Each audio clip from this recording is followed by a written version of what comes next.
Olá, muito boa noite, gente. Muito boa noite a todos. Sejam todos muito bem-vindos. Estamos aqui para mais uma preleção doutrinária virtual do CETRASC. Sejam todos muito bem-vindos. Boa noite a todos. Hoje o nosso tema que nos foi proposto é um tema muito especial.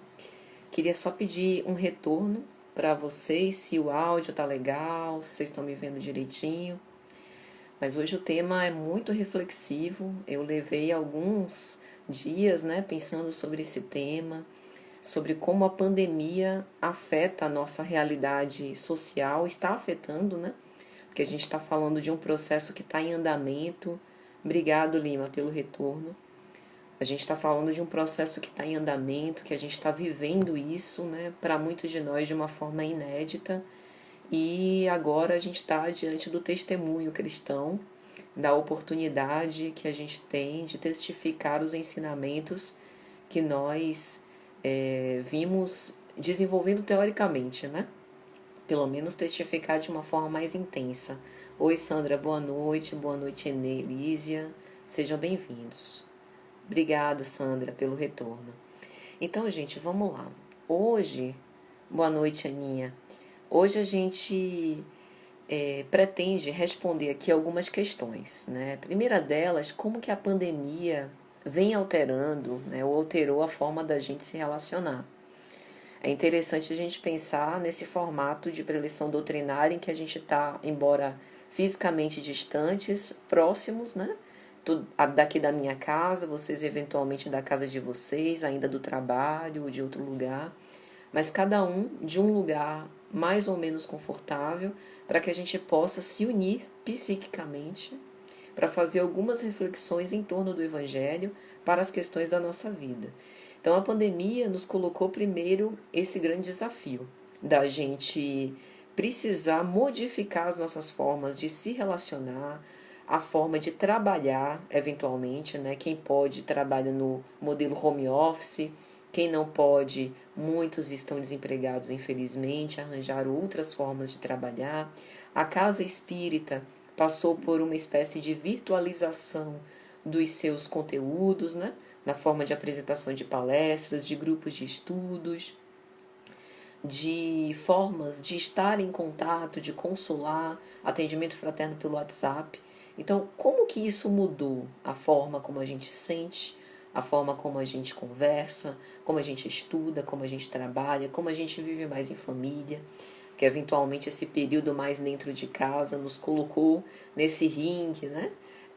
A família é um celeiro de bênçãos, mas é também aquele lugar onde a gente trabalha, é uma oficina e uma escola, onde a gente aprende. E nem sempre as lições são tão agradáveis. Olá, Zezé, seja bem-vinda, Maria José, Marcos Ribeiro. E a outra coisa a gente tem visto aqui um maior protagonismo das mídias sociais, né? Como que a mediação tecnológica, ela tem sido utilizada nas interações pessoais e qual a utilidade disso? Muitos de nós, talvez um pouco refratários em relação a essas novas tecnologias, agora estamos vendo a grande importância que elas têm, a depender do nosso uso, para nos aproximar nesses tempos de distanciamento social, né? Boa noite, Marcos. Sejam bem-vindos. E para aqueles que já estavam familiarizados com isso, então a pandemia serviu para que isso viesse para ficar. Oi, Giliade, boa noite. A outra coisa que a gente se pergunta nesse tema é como que se dá o progresso moral em termos de pandemia. Porque a gente tem lá em O Livro dos Espíritos a lei de sociedade, que a gente precisa conviver. Nós fomos criados para o laço social. Então a gente precisa estar em contato com o outro com o objetivo de que nós projetemos eventualmente os nossos conteúdos, a gente se perceba. Porque se Patrícia mora sozinha, Patrícia vai se achar um anjo de candura, né?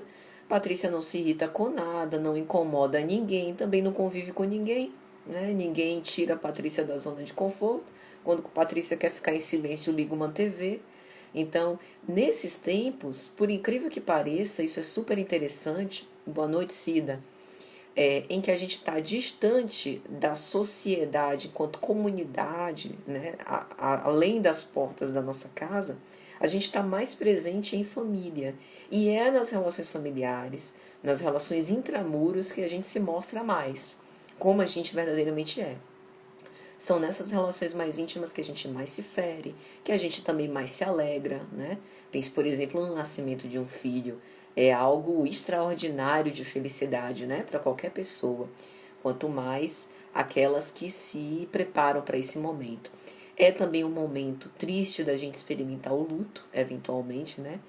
Por um luto que já vem se desenhando há algum tempo ou por causa do próprio coronavírus. Sejam bem-vindos, viu, gente? Vocês que estão chegando. Então, o progresso moral, a gente vê como corrobora aquilo que está no Livro dos Espíritos, ele se dá sempre, principalmente nessas situações mais desafiadoras. Boa noite, Geraldine.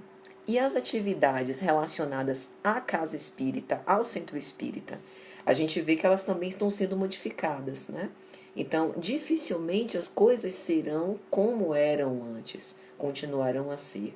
Muitas dessas mudanças que a gente está experimentando nesse momento provavelmente vieram para ficar, né? Oi, Cristina, boa noite. Então vamos falar um pouco agora da situação que a gente está vivendo, né? Que eventualmente, assim, cada um possa viver de um modo diferente, mas o fato é que a gente tem um flagelo instalado, um vírus invisível que afeta as nossas vidas, não só na nossa cidade, como em todo o mundo, né? Ninguém ficou indene do vírus. Boa noite, Grace. Então, nós estamos há cerca de 400 dias em distanciamento social e algumas cidades passaram por lockdown, como é o exemplo de Salvador, né? Que é aquele tranca tudo. Isso já é algo sui generis, porque as nossas atividades particulares de sair para trabalhar, de ir no shopping, né, passar ali na casa da vizinha para tomar um café, as nossas rotinas foram alteradas por conta disso. Olá, Alci. E isso, assim, é muito interessante da gente observar, porque isso, porventura, pode ter nos aproximado daquelas pessoas que a gente já estava simbolicamente ou emocionalmente distantes há muito tempo. O coronavírus também trouxe uma grave crise econômica aliada com a crise de saúde. Então a gente tem a questão dos hospitais superlotados, da dificuldade de atendimento médico, do fato da gente não ter, porventura, né, medicamentos suficientes para todo mundo, recursos de intubação. A gente viu alguns estados com falta de oxigênio, né? Então é interessante a gente observar que ao lado de toda essa crise, que talvez fosse assim o ponto culminante de uma crise que já vinha se arrastando de muitos anos no contexto da saúde, ao lado disso também vem a questão econômica, porque o emprego informal é aquilo que há de mais presente na nossa sociedade. E esse problema, que é um problema estrutural que talvez tenha raízes na educação, quase sempre nunca foi olhado, né, de uma forma mais cuidadosa por nós. E aqui eu quero deixar bem claro que a nossa abordagem não é uma abordagem política do ponto de vista partidarista, mas a gente está refletindo sobre um problema social. Esse é o nosso objetivo hoje. E esse problema social tem a nossa participação. Porque em O Livro dos Espíritos, quando Kardec vai perguntar, boa noite, Tânia, sobre desigualdades sociais, os espíritos, os imortais, respondem a Kardec que não é algo imposto pelas leis divinas, mas é ocasionado pelo orgulho e egoísmo dos homens. Então, se nós queremos a construção de um mundo novo, através do nosso progresso moral, a gente também pode ajudar, mesmo que seja minimamente, como se nós fôssemos uma andorinha só tentando apagar o fogo, né? Mas nós podemos fazer algo por nossa família, por nossa comunidade ou aqueles que têm condição pela sociedade como um todo. Nessa pandemia, nós tivemos mais de 15 milhões de infectados. O Brasil tem cerca de 10% do número total do mundo. Então veja como nós estamos assim sofrendo de uma forma particularmente pungente esse processo. Boa noite, Ivone. Além disso, a gente já atingiu quase 400 mil óbitos, também 10% do total do mundo. Tem uma média de 2.000 a 3.000 casos e essas projeções estão subindo a cada dia. Então, a gente não pode, como espíritas, fechar os olhos para o que está acontecendo, né? O espírita não é aquele religioso que fica com os joelhos dobrados no chão orando o dia inteiro. O espírita é aquele que tem fé, que acredita em Deus, mas que também trabalha. Foi isso que o nosso insigne codificador Allan Kardec nos ensinou e escreveu em diversos textos super contemporâneos em O Livro dos Espíritos, por exemplo, né? Então a gente também precisa arregaçar as mãos, se compadecer da situação que nós também estamos vivendo para ajudar de algum modo, né? Mas antes do coronavírus, isso é importante a gente relatar, vigoraram antes flagelos psíquicos, emocionais e sociais muito mais cruéis. Por exemplo, a questão dos transtornos mentais, como ansiedade, depressão, síndrome do pânico, melancolia e desespero, eles já eram experimentados por outros fatores desencadeadores antes da pandemia. É lógico que com a pandemia nós vimos esses índices alarmarem-se, chegarem assim a níveis quase intoleráveis, né? E, além disso, o próprio suicídio também, né? Que tem aumentado assustadoramente, a gente vê isso. Boa noite, Regina. Mas ao lado de todas essas estatísticas tenebrosas, a gente também tem as estatísticas do lado bom das coisas. A fraternidade nunca foi feita com tanta pujança como essa, entre religiosos e não religiosos. E Kardec já havia explorado esse tema em O Livro dos Espíritos. É nas grandes calamidades, é nos momentos de flagelos destruidores, né, que a humanidade se sente mais naquele ímpeto de auxiliar. Como acontece, por exemplo, acontecia nas nossas campanhas de Natal. O Cetrasc pode até testemunhar sobre isso, né? Próximo das campanhas de Natal, em geral, é mais fácil recolher insumos para distribuir em doações de caridade material. Olá, Nandalu, boa noite. Né? Por quê? Porque a gente parece envolvido por uma psicosfera diferente e essencialmente está, e estamos mais comovidos para a caridade. Mas o fato é que fatores como os transtornos mentais e outros como miséria, fome, falta de moradia, falta de condições básicas de higiene e saneamento básico já eram problemas estruturais da nossa sociedade, de Salvador em particularidade e do mundo como um todo. Então, a pandemia serviu para deixar isso muito mais exposto e numa situação ainda mais deprimente. Também o descaso com a educação dos mais pobres. Então, nesse tempo de distanciamento social, em que houve uma suspensão das aulas devido à orientação das autoridades médicas e sanitárias, as pessoas, né, os estudantes passaram a ter aulas online. Mas como eu vou ter aulas online se eu não tenho uma estrutura, por exemplo, de internet na minha casa? Às vezes eu não tenho nem luz, nem água na minha casa, cortou, porque minha mãe ficou sem emprego e não consegue pagar. Então a situação é bem difícil. Cidade diz verdade, as pessoas estão mais dispostas a colaborar, exato. E é fruto também desse nosso amadurecimento psicológico, da nossa responsabilidade social, né? Oi, Rosângela, boa noite. Então, essa situação ela já vem se agravando com o tempo e agora tomou um patamar, digamos assim, mais estuante. Além disso, a gente também observa o preconceito. Em alguns casos, a indiferença, a negação para o que está acontecendo, né? Alguns não acreditam ainda no potencial destrutivo do vírus, né? Da sua letalidade.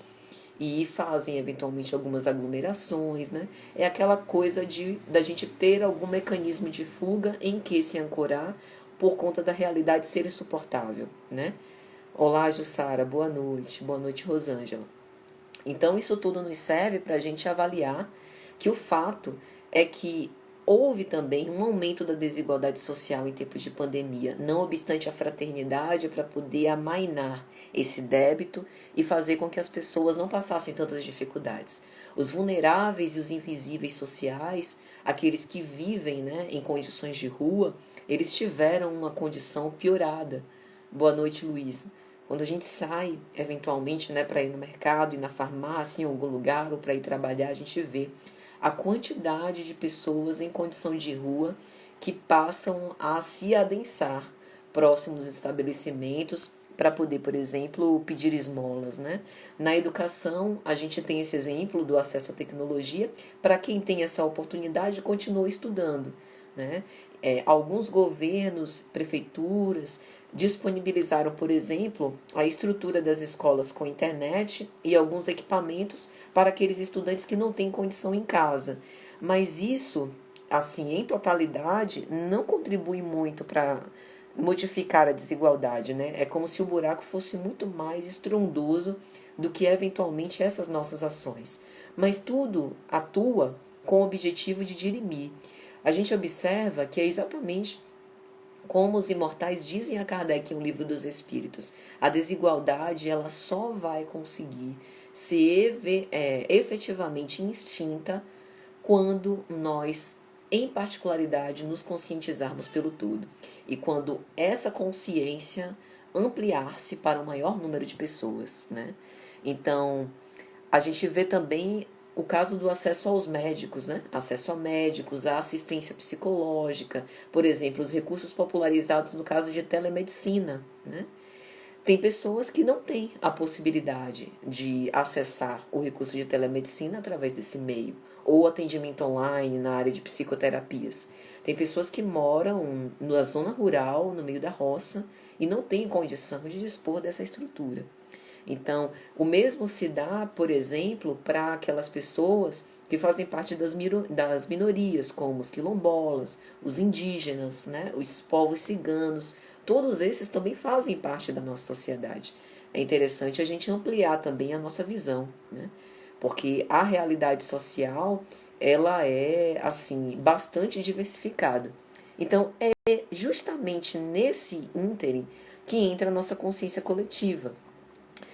O que individualmente nós podemos fazer, como que a gente se modificou, tem se modificado nesse processo de pandemia? O que a pandemia veio nos dizer, né? Aí a gente pode pensar em algumas lições. A primeira delas, talvez, que individualmente nós não podemos muito, né? Nós somos melhores em grupo. Nós precisamos estar integrados numa coletividade, fazer parte de um contexto social e se sentir fazendo parte disso. E isso, gente, se expressa de tantas formas.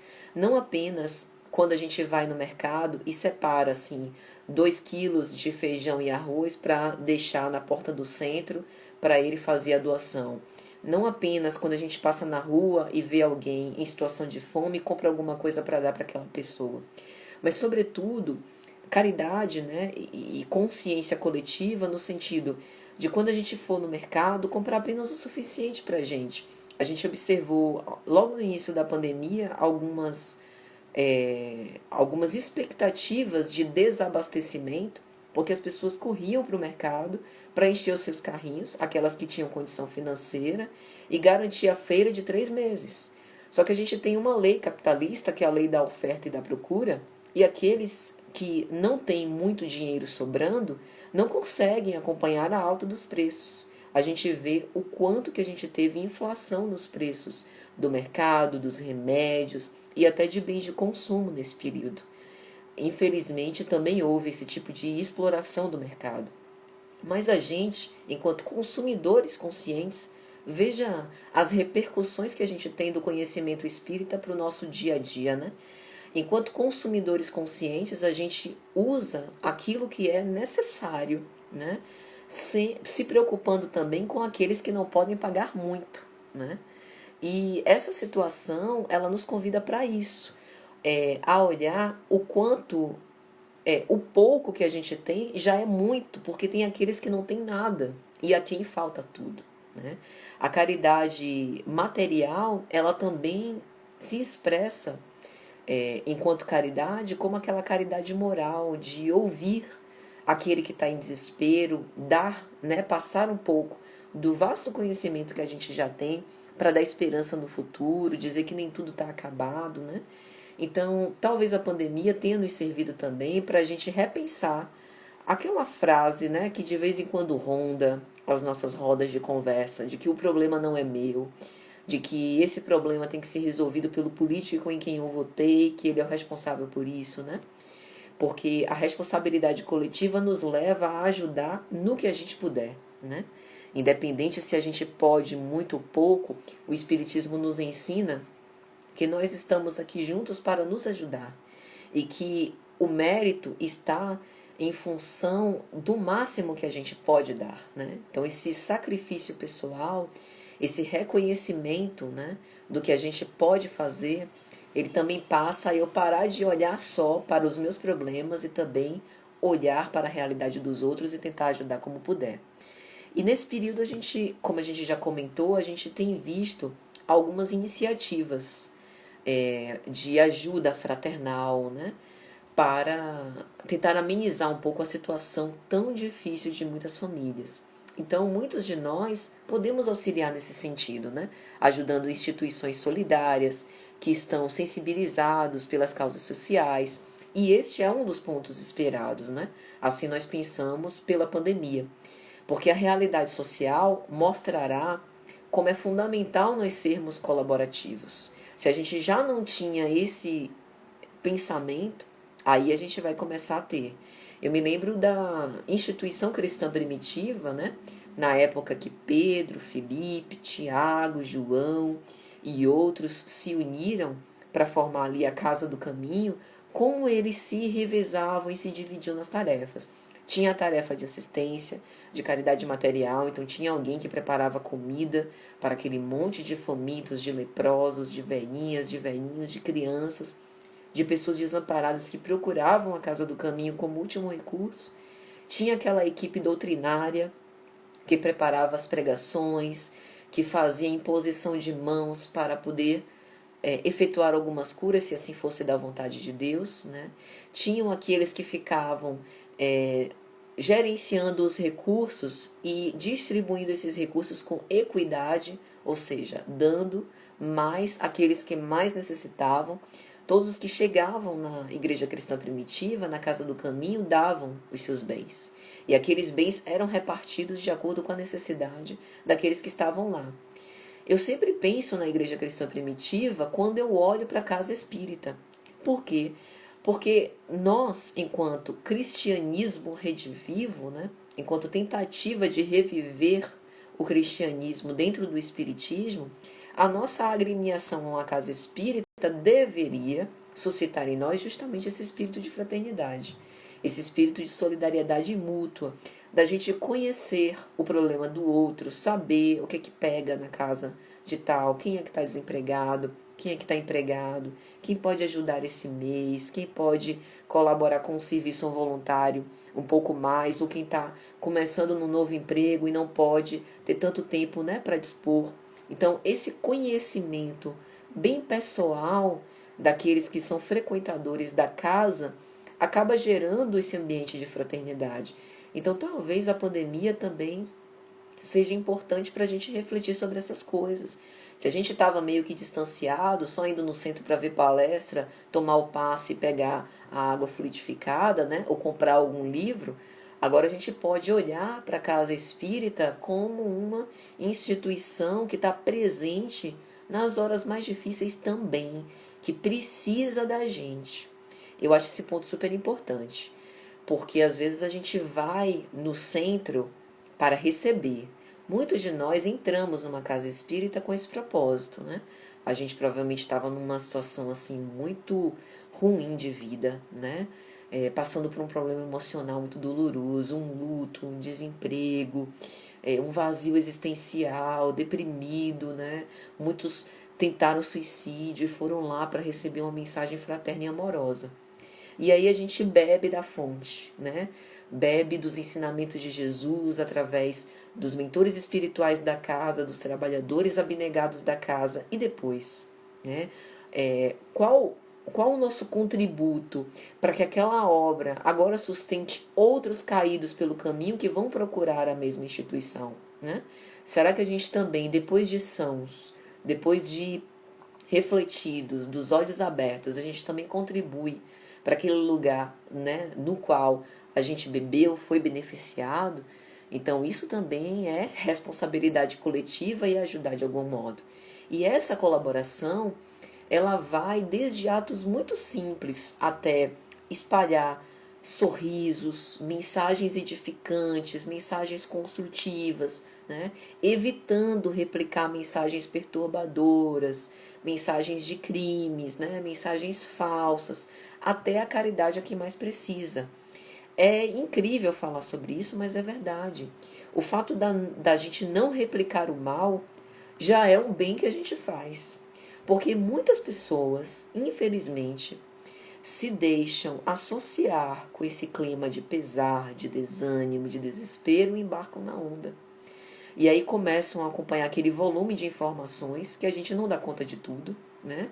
E absorvendo aquilo acabam ficando pessimistas, quando na verdade deveriam funcionar como esses archotes luminosos, clareando consciências, né? Então é importante a gente também perceber como é que anda o nosso papel enquanto cristão em meio desse pandemônio. Eu me lembro na obra Paulo Estevão, pelo Espírito Emmanuel, tem uma parte da obra, já no finalzinho, no capítulo 9, O Prisioneiro de Cristo, que Paulo ele embarca rumo à Itália. E na embarcação onde ele estava, tinha um volume muito grande de carga. Tinha carga extrapolando. E também tinha muita gente. Na embarcação que ele estava, tinha mais de 270 pessoas. E aí tinha um período assim de mau tempo e eles iam atravessar alto mar.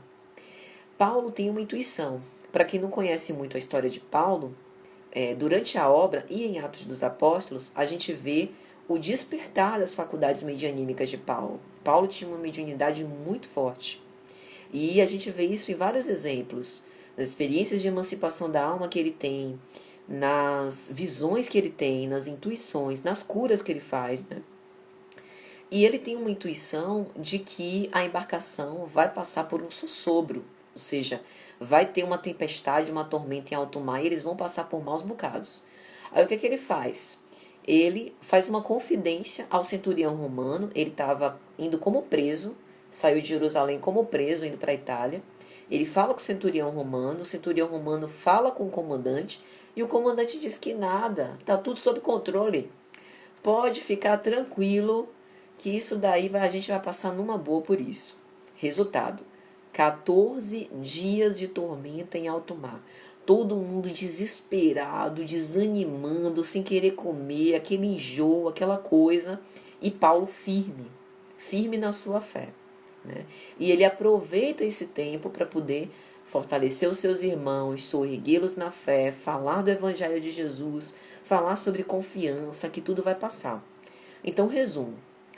Será que a gente está passando por essa tormenta, essa pandemia, mais como Paulo ou mais como aqueles que não têm essa fé que a gente tem? Será que a gente está se lembrando desse nosso comportamento espírita, comportamento estoico?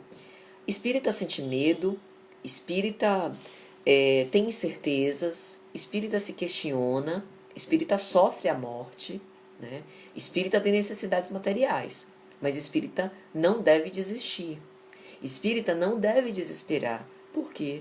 Porque a gente tem esse tratado, né, que é o Evangelho de Jesus, para poder nos soerguer. Então, será que a gente está refletindo isso nos nossos atos? É algo para a gente pensar, né? Com essa pandemia, a gente sabe que muitos perderam seus empregos e se viraram como puderam, né? E aí algumas pessoas até abriram pequenos negócios, começaram a vender pelo WhatsApp para sobreviver. Então foram pessoas que se reinventaram. E são pessoas que a gente conhece, que estão no nosso convívio. Será que a gente fortalece essas pessoas, né? A gente também se sente feliz pelas ideias que estão dando certo, incentiva, né? Eventualmente até não compra dos grandes centros para comprar desses consumidores locais, né? Então os pares e os amigos fortalecendo também nos levam a uma atitude menos consumista. Isso também é caridade. Caridade para com o nosso planeta.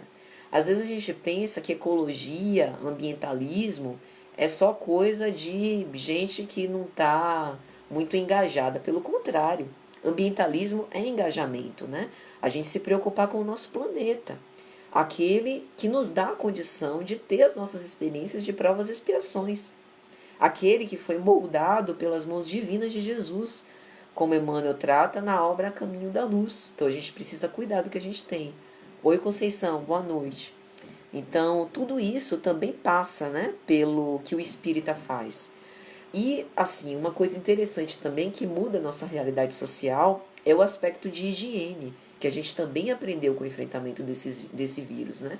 O fato da gente manter um certo distanciamento físico, né, pode até depois gerar um trauma, né, por conta desse grande tempo sem abraçar, sem ter esse contato mais próximo, mas isso pode servir também para que a gente tenha uma longevidade maior, busque, né, fugir de aglomerações, né. Então, a educação à distância também é algo que vai mudar a nossa realidade social. Antes a gente já tinha iniciativas voltadas para essa nova realidade, né? Daquele ensino mediado pela tecnologia. Eu me lembro numa época que eu trabalhei como professor, e os professores ficavam assombrados com essa ideia de educação à distância, achando que os professores seriam substituídos, né? Porque dá a impressão que é uma máquina que está tendo aula, que está dando aula.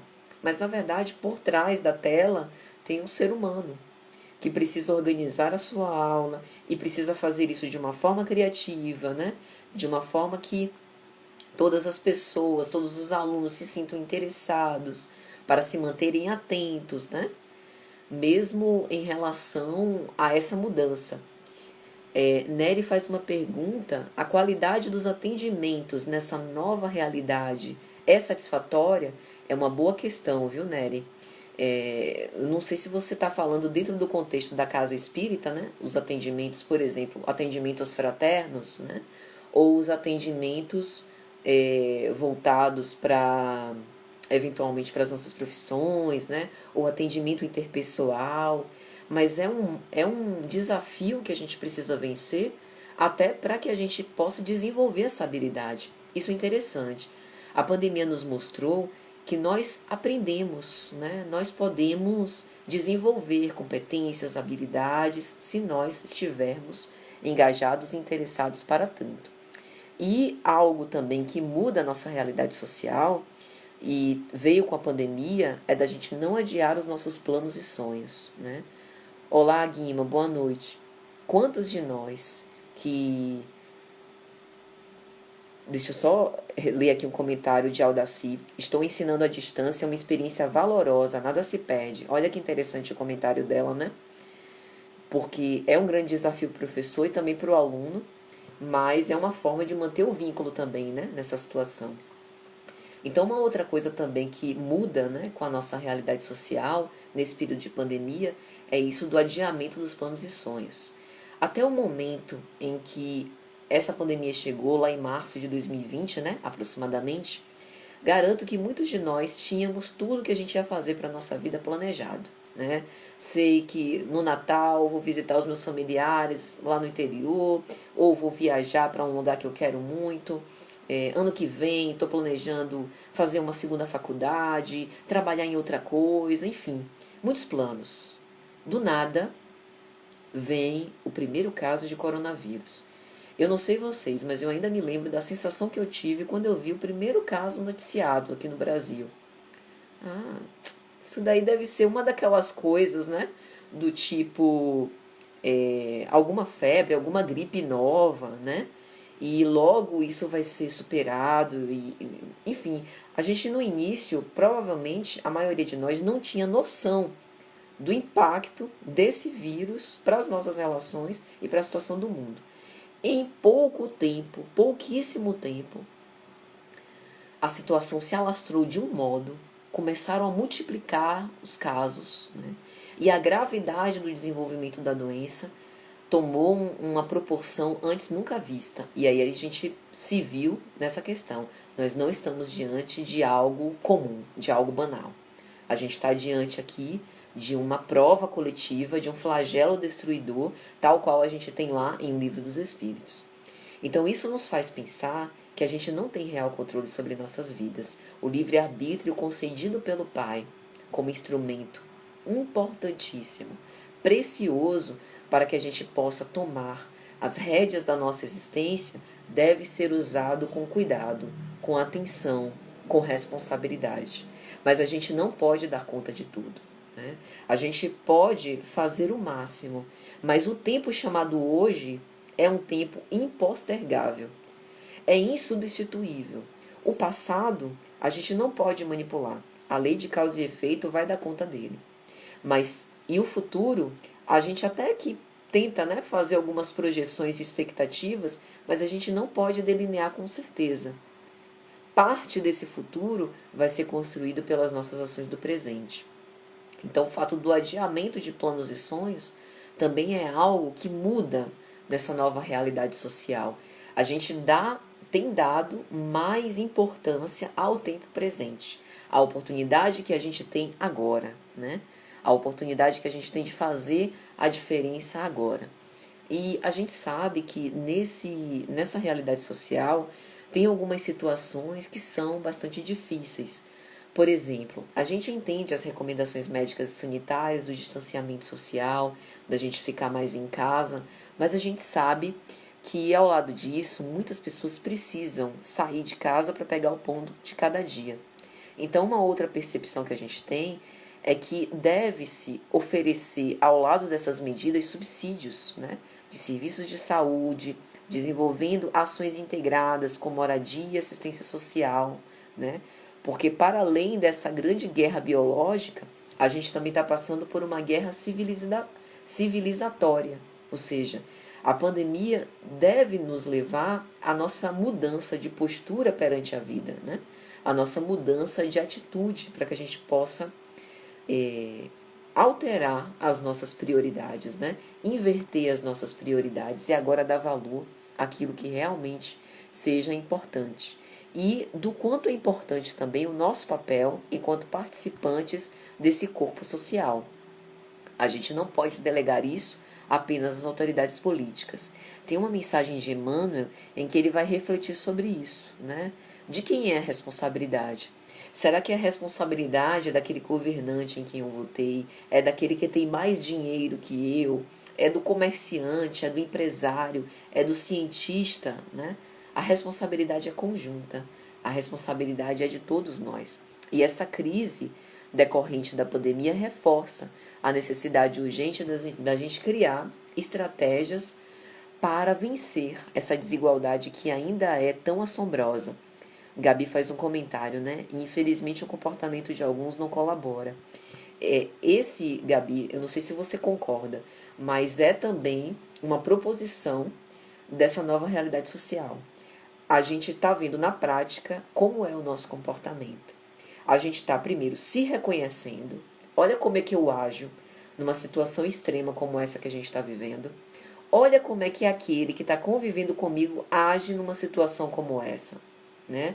Olha como é que os meus vizinhos, que eu achava que eram assim pessoas completamente indiferentes às causas sociais, estão se revelando grandes pessoas fraternas, né? Pessoas solidárias, incomodadas com as questões que os outros estão passando. E isso também passa pela nossa paciência e compreensão. Porque a gente já sabia, mas agora a gente está vendo de uma forma mais categórica que nós passamos por processos evolutivos singulares. Grosso modo, reencarnados num planeta de provas e expiações, nós somos farinha do mesmo saco. Nós estamos mais ou menos no mesmo patamar evolutivo. Alguns despontam em certas virtudes e qualidades, né? Eu estou aqui excluindo os missionários, né? Outros têm algumas outras virtudes mais aparentes. Mas, grosso modo, na média, a gente está mais ou menos no mesmo patamar. Só que o fato da gente ver o outro em algumas ações de indiferença também é um convite à misericórdia. Olha como Jesus sempre utilizou as suas parábolas, os seus discursos para nos suscitar misericórdia, como por exemplo na parábola do bom samaritano, em que Jesus começa a contar a parábola do bom samaritano, pegando o doutor da lei que o questiona sobre quem é o meu próximo e colocando ele para vestir, digamos assim, a situação do caído no chão. E aí Jesus arremata a parábola devolvendo a pergunta: para você, quem era o próximo daquele caído no chão?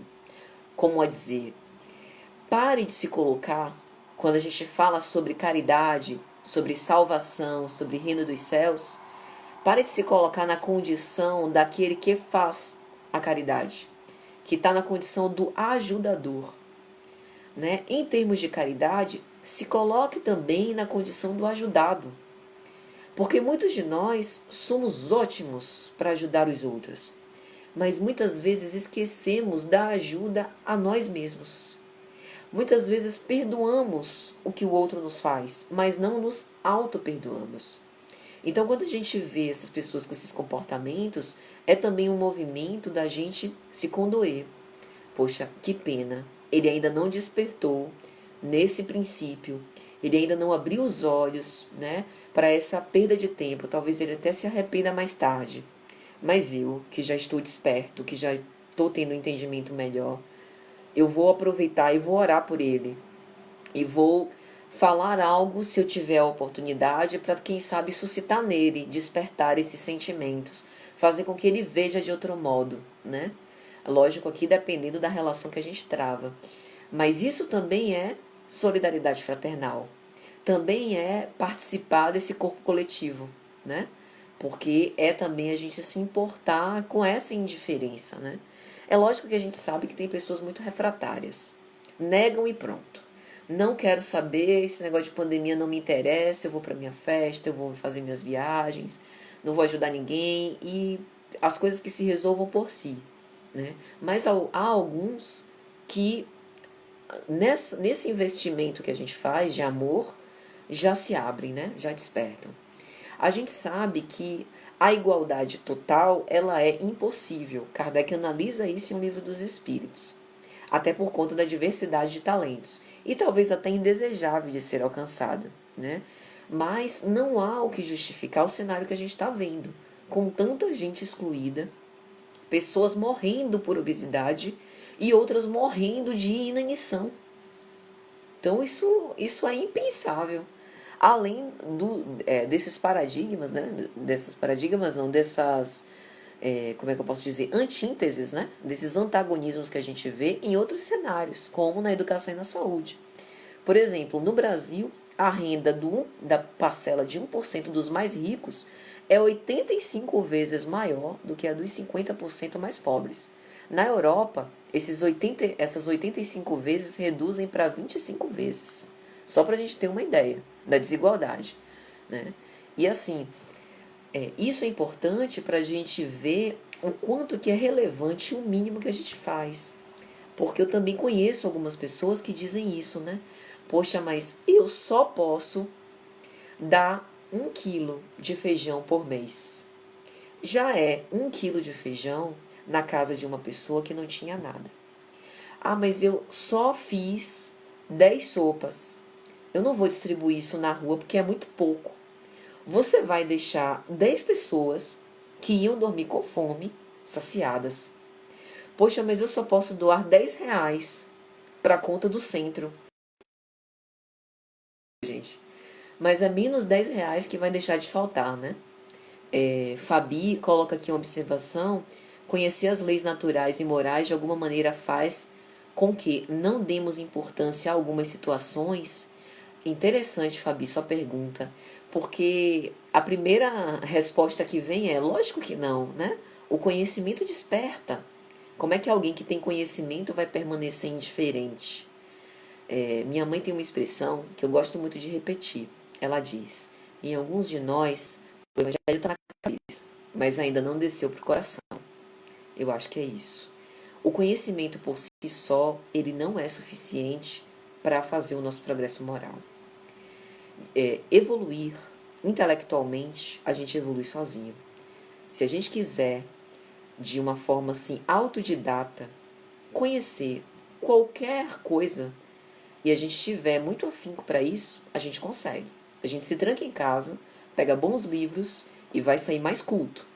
Mas isso não vai nos fazer necessariamente mais humanos. É o contato com o outro quem nos faz. Então, mesmo esse aparente indiferente, quando ele vive em sociedade e participa das rotinas em família e está vivendo nesse caldo de cultura, ele já não sai mais o mesmo. É porque às vezes a gente quer ver a transformação assim, de um Paulo de Tarso, de uma Maria Madalena, de um São Francisco de Assis. A transformação ela é quase imperceptível, milimétrica que seja, mas é uma transformação, né? Então, esse contato com o outro é que nos faculta essa transformação para melhor. O conhecimento nos ancora. E mesmo que essa pessoa agora não use o conhecimento, mais tarde ela vai usar, né? Eu conheço várias pessoas que ingressaram no espiritismo por vaidade intelectual. Porque começaram a ler, por exemplo, os livros de André Luiz. Nossa, que conhecimento científico formidável que a gente tem aqui, né? Que maravilha. E começaram a se interessar pelo espiritismo só por cultura. Mas mais tarde, anos depois, nessas viradas que a vida dá, sabe? Essas guinadas que a gente tem na vida, aquele conhecimento serviu de ancoradouro para retornar ao espiritismo como porto seguro. Então, é interessante a gente observar isso. Temporariamente até pode dar essa impressão, né, de que as pessoas estão indiferentes e o conhecimento não está servindo para nada. Mas deixa que os processos da vida se encarregam também de abrirem esses despertares na gente. Então, gente, deixa eu avançar aqui um pouco mais no conteúdo, porque a gente já está terminando o tempo, mas a gente tem alguns efeitos, né, na realidade social devido à pandemia. Alguns deles, né, medo da contaminação, alta de preços, como a gente já falou, gasolina, que aumenta a cada dia, remédios, alimentos, o desemprego aumentando, fome, miséria, desequilíbrios psicológicos. Então, de tudo isso, talvez nós nos tornemos menos consumistas. Talvez os centros espíritas tornem suas estruturas menos descentralizadas. Esse contato que a gente está tendo aqui, né? Olha que bacana, né? Esse contato do entre aspas, o palestrante, né? Que sobe no púlpito. E aqui a gente está fazendo uma live e eu estou ouvindo os comentários de vocês e estou construindo junto com vocês esse conhecimento. Então essa descentralização é super bacana, até para fazer sentido, para saber se a mensagem está chegando, se está fazendo sentido, né?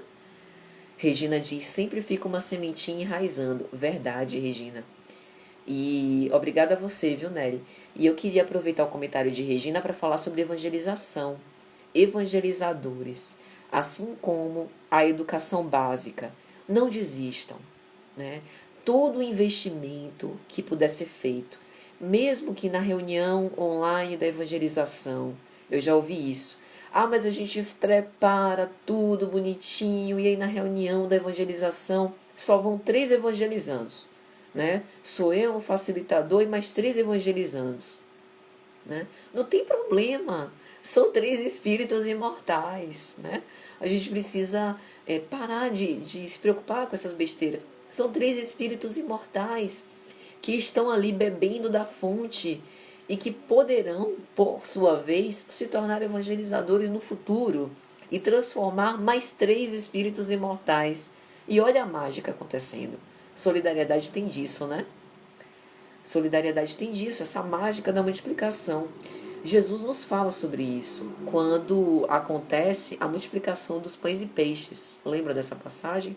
Havia uma multidão se acercando do Cristo para poder beber dos seus ensinamentos. Só que a multidão estava com fome. E os apóstolos receosos, né, de falar aquilo para o Senhor. É aquela questão da gente primeiro precisa alimentar o estômago para poder ouvir o evangelho, né? E aí o Cristo pergunta quais os recursos que haviam ali. Não, Senhor, a gente só tem alguns pães e peixes. Traga-os. E aí ocorre o fenômeno da multiplicação dos pães e peixes. E eles metiam a mão no cesto e nunca cessava de sair alimentos, né? Oda-se falando sobre a evangelização, né? Falei essas palavras todas essa semana. Pois é, Oda-se, tem que incentivar. Então, isso que o Jesus fez acontece conosco. O que a gente tem para oferecer são migalhas. Ninguém seja presunçoso a ponto de achar que é um servo como um apóstolo. O que a gente tem para oferecer são migalhas. São coisas pequenas, né? São pequenos conhecimentos, pequenas reflexões. E é o poder do Cristo que faz isso multiplicar. Então a evangelização tem um papel primordial, né? Olha aí, Aldaci, corroborando isso, né? Temos somente as evangelizadoras, uma ou duas crianças, mas estamos plantando essas sementes. É isso, né? Então, gente, esse investimento a gente não pode desistir. O nosso testemunho é esse. O testemunho dos cristãos primitivos foi outro. Apedrejamento em praça pública, crucificação invertida, como no caso de Pedro, degolado, como Paulo de Tarso, tantas vezes preso, tantas vezes flagelado, apedrejado em praça pública, né? Morte por apedrejamento como de Estevão. Os nossos testemunhos são outros. É a gente saber suportar o desânimo, saber enfrentar essa psicosfera densa do nosso planeta, perseverar sempre, sem jamais cogitar de que não vai dar certo, de que não é o suficiente, saber que a gente está fazendo o máximo que a gente pode, né? Nery fala sobre essa coisa da quantidade e qualidade. É isso, Nery. E essa comparação, ela é muito também por conta do desenho das redes sociais. Isso ajuda a piorar a nossa evolução espiritual nesse sentido. Não sou contra as redes sociais, muito pelo contrário, tanto que estou aqui nas redes sociais. Mas é porque, assim, o desenho das redes sociais é um desenho de evidência. Nós temos tags, temos recursos nos aplicativos para nos deixar sempre em visibilidade. E as visibilidades se tornam métricas. Então, se a gente tem visibilidade, a gente existe para a rede social. Só que a gente esquece que isso é só uma rede social. A nossa vida é outra coisa. Então, muitos de nós estamos introjetando isso para a nossa vida, né? Como se a gente quisesse ter muitos seguidores na vida real para fazer a nossa vida ter sentido. Ter muitos likes ou aprovações para fazer com que, para dar para a gente o feedback de que aquilo é realmente relevante. A gente não pode usar as mesmas métricas. Rede social é uma coisa, vida virtual é uma coisa, vida real é outra. No que tange a espíritos imortais, todo o esforço que a gente fizer é válido, né? Foi isso que Jesus nos ensinou. Giliard fala sobre educação, né? Educação e evangelização é fundamental, com certeza. Inclusive dentro de casa. A gente está falando aqui da evangelização mais no contexto das casas espíritas, mas evangelização começa no seio do lar, né? Na tradição dos hebreus, as mulheres eram o esteio do lar. Eram através das mulheres que haviam as primeiras noções da lei. E Kardec até aborda isso no Livro dos Espíritos, né? Quando ele faz a pergunta sobre a diferença da missão de homens e mulheres. E os imortais dizem, a das mulheres é até mais importante. Não raro são elas que dão as primeiras noções de humanidade, de justiça, de igualdade, né? De respeito ao outro. Então, a evangelização também no lar. Não vamos delegar aos tablets, aos celulares, à escola formal, com todo o nosso respeito à instrução formal, a tarefa de ensinar aos nossos filhos virtudes, né? De estimular aos nossos filhos o bem, serem cidadãos de bem. Somos nós, pais e mães, que temos essa responsabilidade, ou cuidadores, né? Em primeiro lugar. Então, gente, é isso. Já caminhando para o final, vamos trabalhar aqui um pouquinho a questão 806 de O Livro dos Espíritos, quando Kardec pergunta sobre as condições sociais e a desigualdade das condições sociais. E aí ele pergunta se elas são obra do homem ou obra de Deus. E os imortais dizem que são obra dos homens, né? Que Deus não iria criar uma situação como essa de miséria extrema para uns e extrema riqueza para outros. E aí eu vou ler aqui um trechinho da resposta que eu acho bem interessante para a gente refletir. Eternas somente as leis de Deus o são. Não vês que dia a dia a desigualdade social se apaga? Ela desaparecerá quando o egoísmo e o orgulho deixarem de predominar. Restará apenas a desigualdade do merecimento. Dia virá em que os membros da grande família, dos filhos de Deus, deixarão de se considerar como de sangue mais ou menos puro. Só o espírito é mais ou menos puro, e isso não depende da posição social. Então, com essa pandemia, a gente também tem visto isso. A gente tem um profundo amor pela nossa família, mas a nossa família também se estende para além, né, das portas de casa. Então, só o fato da gente se sensibilizar pela dor do outro já é uma prova incontestável de evolução moral. Talvez antes a gente não tivesse esse tipo de reflexão. E sabendo que toda essa situação social, nós somos participantes influentes. Eu que agradeço, viu, gente, a vocês. Nós somos participantes influentes na nossa família, na nossa comunidade e na sociedade como um todo, né? Lembremos desse exemplo, como eu falei antes, da comunidade cristã primitiva. Eles, como vai dizer lá o livro de Atos dos Apóstolos, no capítulo 2, eles que tinham abraçado a fé permaneciam nos momentos mais clamorosos em oração. Eles punham tudo em comum. Eles vendiam os seus bens, as suas propriedades e dividiam e repartiam de acordo com as necessidades de cada um. E a cada dia que passava, eles se mostravam mais assíduos no templo, partindo o pão das casas, lendo o Evangelho. Então aqui eu quero lembrar do Evangelho no lar. O Evangelho no lar é uma prática que nos foi ensinada e passada pelo cristianismo primitivo. Os apóstolos de Jesus faziam isso com Cristo, né?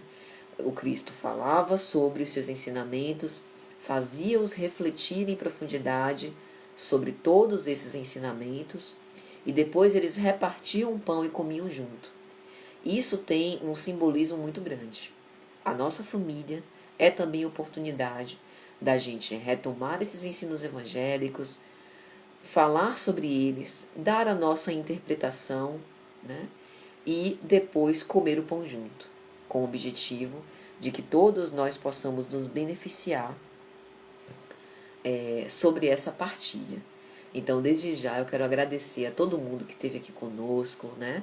Nessa horinha que a gente passou junto, que a gente se sinta encorajado para construir uma nova realidade mais humana, mais pacífica, mais solidária, que a gente se veja como participantes ativos, né?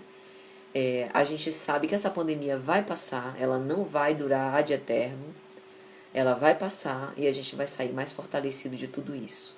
Permaneçamos na fé, na oração, ajudando tanto que a gente puder, se cuidando, né? Que vai dar tudo certo. Então, gente, muito obrigada a todos, gratidão mesmo. Também gostei muito de estar aqui com vocês hoje, viu? Até a próxima, se Jesus assim permitir. Muita paz e que Jesus abençoe a todos. Tchau, tchau.